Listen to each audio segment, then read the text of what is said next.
Salut les KT, j'espère que vous allez bien. On se retrouve pour parler de Boruto avec le chapitre 60 et on va parler de nouvelles informations qui sont tombées en rapport avec ce chapitre, des informations officielles. Nous allons faire à un moment donné un petit récapitulatif du Weekly Shonen Jump afin de mieux détailler les nouvelles informations en rapport avec la carte de présentation du chapitre 60 de Boruto. Si vous souhaitez avoir encore plus de rumeurs ou d'informations officielles, n'hésitez pas à rejoindre mon serveur Discord Manga News, le lien se trouve dans la description, comme toutes les informations que nous allons voir dans cette vidéo afin que vous puissiez jeter un œil par vous-même.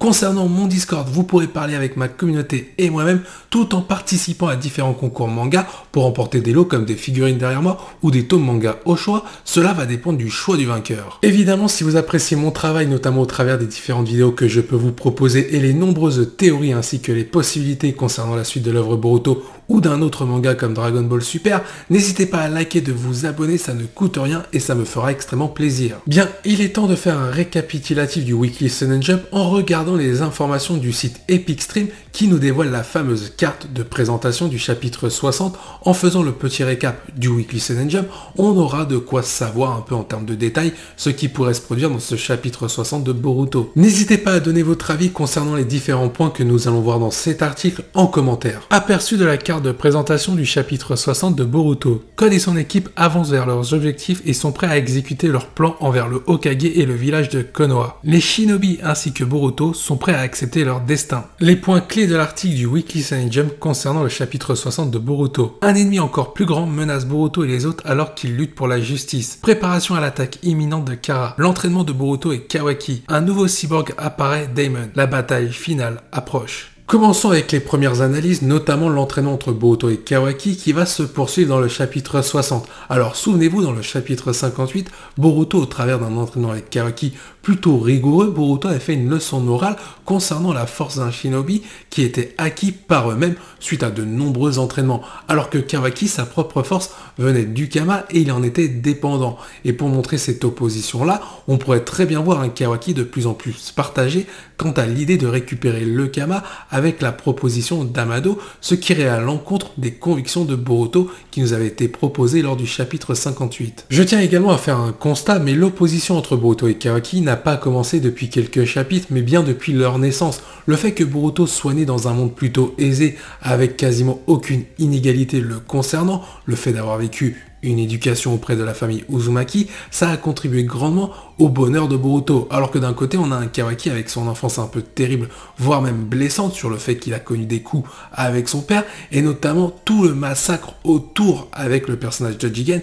que ce soit des expériences ou les entraînements mortels. Alors je vous pose cette question là, est-ce que Kawaki va finir par sombrer au fait de son passé, notamment cette faiblesse auquel pourrait se servir Amado? Car si on fait un constat, même un bilan, le fait que Boruto lui propose une vie meilleure et de s'entraîner en tant que shinobi, ça peut attiser le rêve de Kawaki de vivre ce fameux bonheur. Mais pour Kawaki qui a connu une enfance plutôt violente de souffrance, il va croire que ce rêve est plutôt une utopie et qu'il n'est pas réalisable pour lui. Et justement, Amado pourrait jouer sur ce point-là, cette corde sensible pour faire basculer Kawaki du mauvais côté en étant manipulé, ce qui expliquerait pourquoi dans le chapitre 1, on retrouve plutôt un Kawaki plutôt froid et qui a été marqué par les différentes épreuves qu'il a dû traverser. Passons à l'autre information importante, c'est la bataille finale qui a été confirmée au travers du Weekly Shonen Jump déjà, ainsi que la carte de présentation qui va se situer du coup avant l'ellipse. Et pour le coup c'est vraiment intéressant car ça veut dire que ce sont les conséquences de cette bataille là qui vont amener à la deuxième partie de l'histoire de Boruto.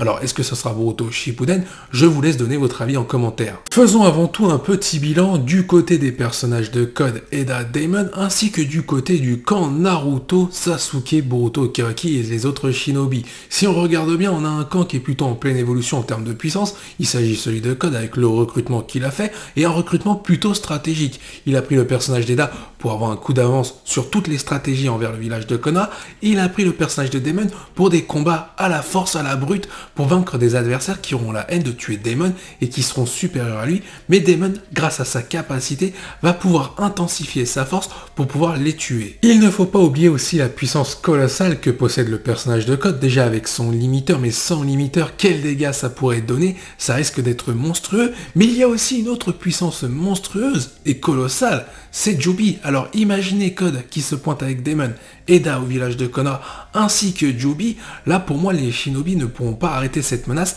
qui sera trop importante en termes de qualité, mais surtout en termes de quantité. Car comme je l'ai dit, si la team de Code c'est un peu le camp en évolution en termes de puissance, on a de l'autre côté le camp de Naruto composé avec Sasuke, Boruto, Kawaki, certainement un Rock Lee aussi dans le tas, mais le problème c'est que ce camp-là est actuellement plutôt en dépression en termes de puissance. Naruto a perdu Kurama, Sasuke son Rinnegan, et apparemment ça a été officialisé sur ce côté-là, alors je pense quand même que Sasuke aura le droit à un dernier power-up, alors est-ce que ce sera une technique, un deuxième bras ou un Susanoo totalement modifié pour peut-être avoir une forme humanoïde sur le corps de Sasuke afin de pallier à l'absence de son bras et son œil, on peut très bien rêver sur ce côté-là, mais surtout côté Kawaki, on a perdu le Kama, pour l'instant il ne l'a pas retrouvé, donc c'est quand même une force à prendre en compte qui a disparu, et Boruto par rapport à la menace qu'il a au fond de lui, c'est-à-dire Momoshiki, il ne peut pas se battre à fond. Maintenant on peut se poser cette question-là, est-ce que durant cette bataille-là, il va y avoir une mort impactante qui va permettre l'évolution de certains personnages, je pense notamment à Boruto et Sarada, peut-être Sasuke va finir par succomber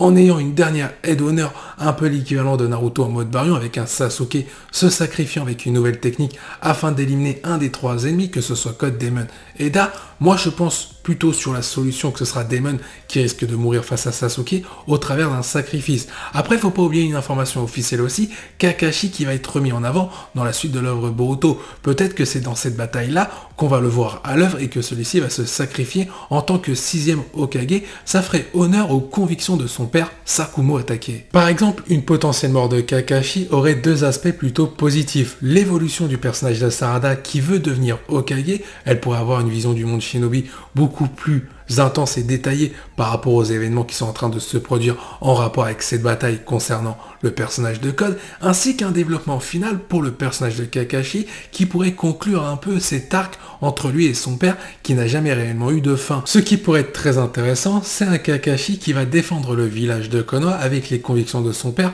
c'est-à-dire qu'il va privilégier le fait de sauver tous ses amis ainsi que tous les shinobi au lieu de peut-être réussir une mission, celle de vaincre le personnage de Code. Et là ça pourrait être très intéressant, ça ferait écho un peu à Sakumo qui s'était suicidé en rapport au fait que le village de Konoha lui a tourné le dos car lors d'une mission il a préféré sauver son ami au lieu de finir la mission. Dernier point que nous allons exploiter, le fait que Boruto va se retrouver face à un ennemi supérieur. Alors est-ce qu'on parle du personnage de Code à ce moment-là ou alors Momoshiki, c'est-à-dire la menace à l'intérieur de Boruto? Car le fait qu'il soit déjà à 80% d'ADN Otsutsuki et qu'il ait pris un traitement d'Amado, on ne connaît pas la fiabilité de ce traitement. Peut-être que ça va réellement stopper la transformation en Otsutsuki de Boruto, donc maîtriser son Kama, ou alors ça va l'accélérer et Amado a menti depuis le début. Et pour le coup, la vie de Boruto est en danger. Il n'est d'ailleurs pas impossible qu'on ait d'autres caractéristiques concernant l'emprise de Momoshiki sur le corps et l'esprit de Boruto par rapport à la perte de chakra. Ça se trouve, il y aura une autre solution que Momoshiki va se servir pour s'emparer du corps définitivement de Boruto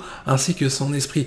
Le fait que Code peut infliger une blessure grave à Boruto, par exemple la cicatrice à son œil, ça peut être le déclencheur du réveil de Momoshiki au-delà du traitement d'Amado. Rien n'est impossible de ce côté-là car on ne connaît pas les réelles capacités de Momoshiki par rapport au Kama posé sur Boruto. D'ailleurs, il se peut qu'un nouvel ennemi ne soit ni Code ni Momoshiki mais bel et bien Amado qui est une menace dans l'ombre, un peu comme Denzo à l'époque pour Naruto Shippuden. On aurait un Amado qui joue double jeu au village de Konoha, peut-être que depuis le début, il est allié au personnage d'Eda et Daemon, c'est une hypothèse, ou alors qu'il est en train de manipuler tout le monde afin de tirer ses propres objectifs vers le haut. Le fait que déjà Amado propose facilement le traitement à Naruto pour soigner Boruto, c'est quand même bizarre, surtout qu'on ne connaît pas la provenance de ce médicament-là. Et de l'autre côté, on retrouve un Amado en train de manipuler Kawaki par rapport à un potentiel retour du Kama d'Ishiki Otsutsuki, et en plus il le vend plutôt bien, il dit que s'il récupère cette force perdue, il aura le Kama sans les contraintes d'un retour d'Ishiki Otsutsuki. Et je vais aller encore plus loin,